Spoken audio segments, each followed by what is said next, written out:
Hello everyone. In this video, we'll be discussing some arguments that I've conceived against religion. Some of them, or perhaps many of them, are not obviously originally mine, but they are very convincing, very persuasive. And if you're a disbeliever, then this is all resonating for you. And if you happen to be a believer, then you gotta just see how you could address them. So let us begin. First, let's consider in this scenario. Now we're coming up with a case, but you could apply it to any other scenario that you may think of yourself. Because the fact is that an overwhelming majority of religious people are affiliated with that religion due to their parents, ancestors. So consider this person. They happen to be born in the Indian state of Punjab. And if you are to expect them to be of the Sikh religion, I would say that's a pretty decent guess. But let's say they were born a couple hundred miles to the west. Just as a matter of coincidence, and as an upshot of that, now they're most likely to be born a Muslim, because now this person would have been born in Pakistan. Or a couple hundred miles to the east, and now they would have almost certainly been born a Hindu. So let's title this argument Place of Birth. So if you are religious and your parents, if religion is something you've inherited from your parents, then this argument basically proves or shows to you how your beliefs are sort of arbitrary. And that perhaps if you're born into a different family in a different nation, you would have just as been devoted and dogmatic towards that religion as opposed to this one. And you would have thought the believers of this particular religion are infidels and so forth. All right, let's consider the second argument. Another claim that religions make, and perhaps religious people have not necessarily thought of this, is that they think by having a single book that's considered the central holy book, or a single city that's considered a holy city, they're sort of making all of, or the majority of, truth and wisdom concentrated in one particular book or city. So whether that be Mecca, Jerusalem, or the Vatican, my point is that nobody has a monopoly on the truth. But religions, by their very nature, are making that claim. That if you accept them, you got all you need in order to exceed some threshold to reach the heavenly kingdom and so forth. So all the rest of the world and the wisdom and truth that may be that may lay latent there, that isn't to worry about. That isn't as significant as what we got to offer. That's what they're basically saying. So we'll title this argument Monopoly on the Truth. Alright, the next one is partisanship. Now, this is a term often used in the discussion of politics, right? There are a whole lot of people that just vote for a single party. Let's say somebody who votes always Republican. Why do they vote Republican? Because that's what their parents have done, and that's what their parents' parents have done, and they will continue to do the same.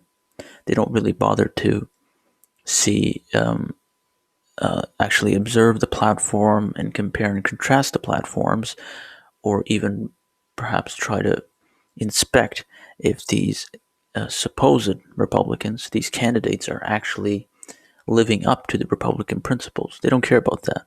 It's more about the team than the principles. So partisanship in politics makes complete sense because that's where the term actually originates. But religion is sort of the same thing. Religion is partisanship that's been ingrained within tradition.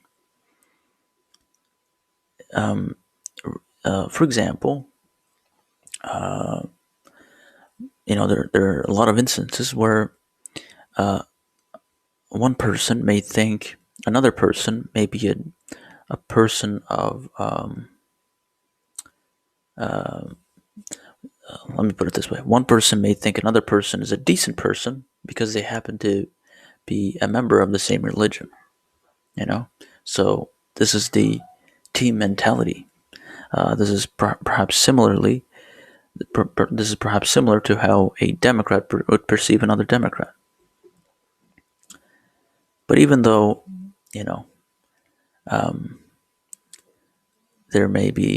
it's more likely the case that there are a whole lot of good people, decent people, people with a solid moral compass that are not affiliated with your religion or any other religion.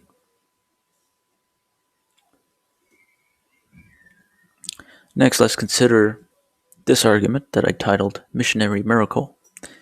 And let's take a random community, society, or a country. And we have a group of missionaries. And I put it as a miracle because their goal and their actual accomplishment is being able to convert or proselytize 100% of the populace. For me, that's just a statistical improbability. But let's try to entertain this idea for a little bit.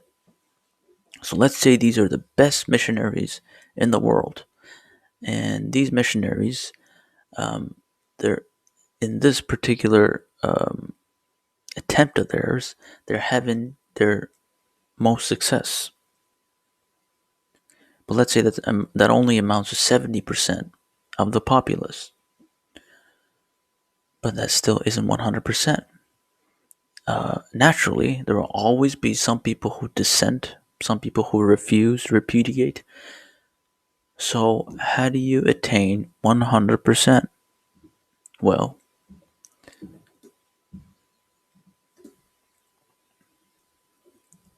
70% obviously means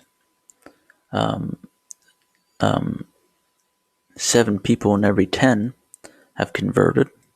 So, what do you got to do with the remaining 3? Well, just eliminate them. And there you got 100%. And history of religion shows us that to be the case, certainly. And to say otherwise, we're falling for the narrative that was written by the victors, as is commonly known, commonly stated, that history is written by its victors. All right, let's consider the next argument here. This picture is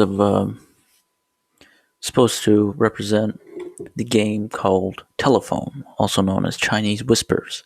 We used to play this as kids. We just got a bunch of kids lined up, sitting by each other, and one person whispers a sentence or two into the ear of somebody sitting next to them, and after several people down, the last person speaks out loud of what they heard through the many whispers that eventually got to them. And it usually ends up being the case that the sentences are off, saying something completely different. But this game, this children's game, is profound in its meaning in a more significant sense, and that's the point I'm trying to make. And for this argument, which I've titled bastardization, so consider this. Jesus Christ, of course, lived to be 33. So that means, obviously, that he passed away in 33 CE or AD. But the earliest of the Gospels, that's the Gospel of Mark, was thought to be written between 66 to 70 AD. That is 3 to 4 decades after the death of Christ.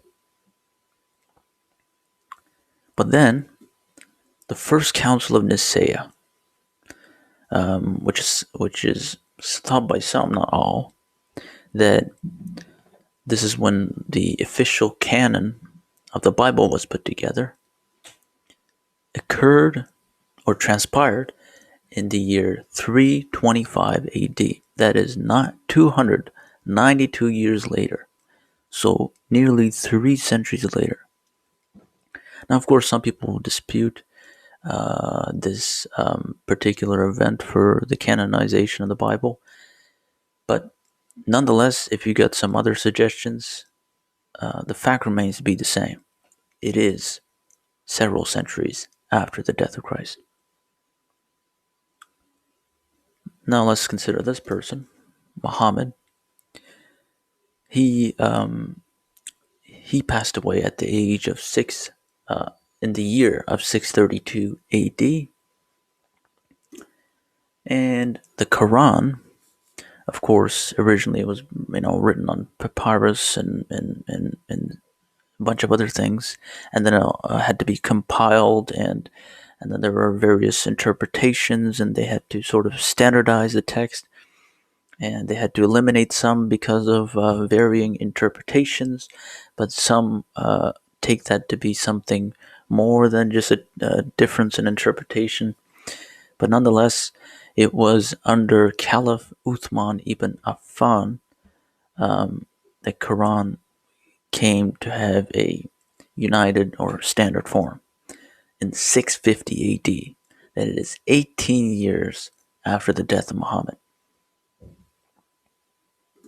So what is the point I'm trying to make here? Well, the Holy Bible or the Quran, since they were both completed much later than when their supposed prophets had revealed them and passed away, that means Jesus Christ would have had no idea how the Bible would have looked like that you read on a daily basis if you're a devout believer. And the Quran, Muhammad would have had no idea, what the first verse and the last verse would have been. The sequence and what is retained and what is omitted. These, a lot of individuals after these supposed prophets were involved in the compilation and the standardization of both these books. And yet we seem to underplay that involvement, which may be of significance. Which may rather be of significance, I should say. All right.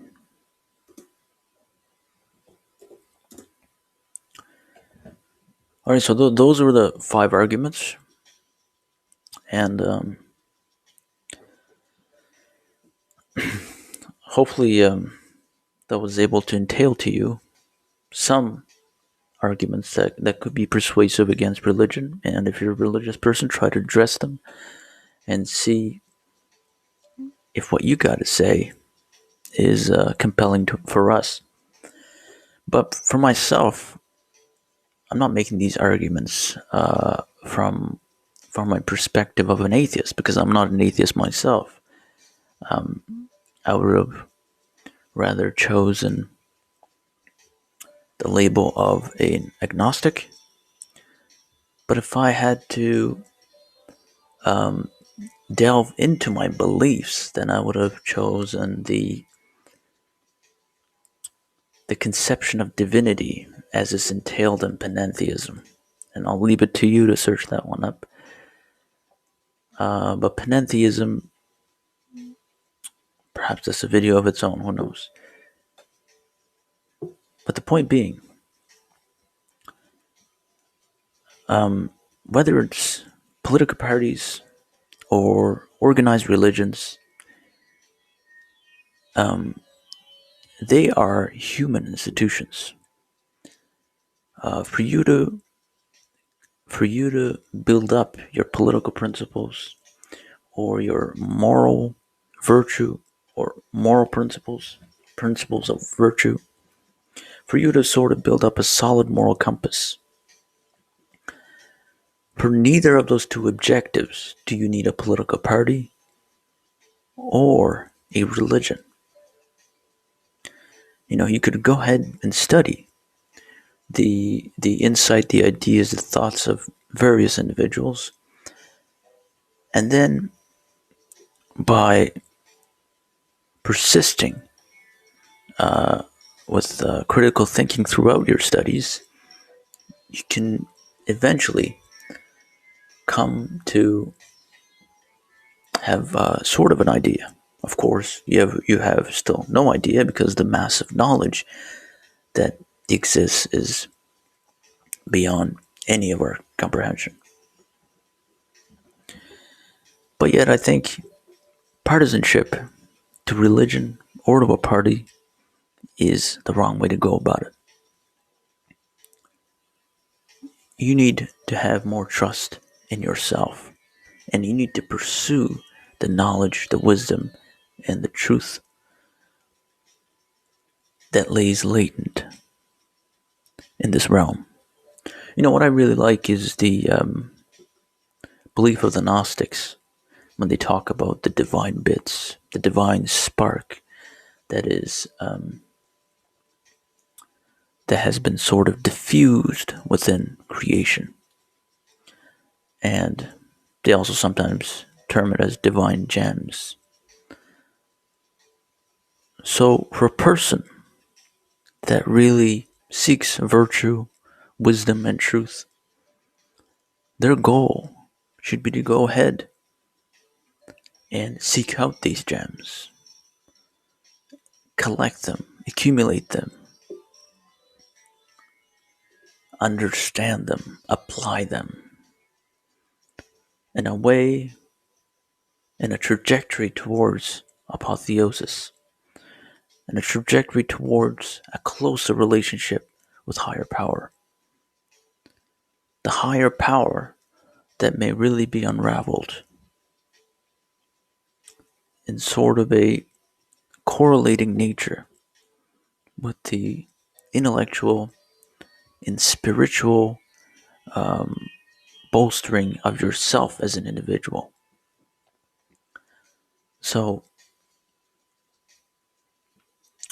if you are a person who is curious, let that curiosity drive you, and do not ever be complacent. Do not ever be caught up in no quicksand, but keep going. Be critical. Don't take things at face value. Question them. Observe all their facets. And actually, there's another paper that I had written called Character Project, and talks about the skeptic's maxim. Perhaps that will be an idea for a future video. Well, hopefully you enjoyed this one, and like, share, subscribe, and comment. Let me know what you think of these arguments.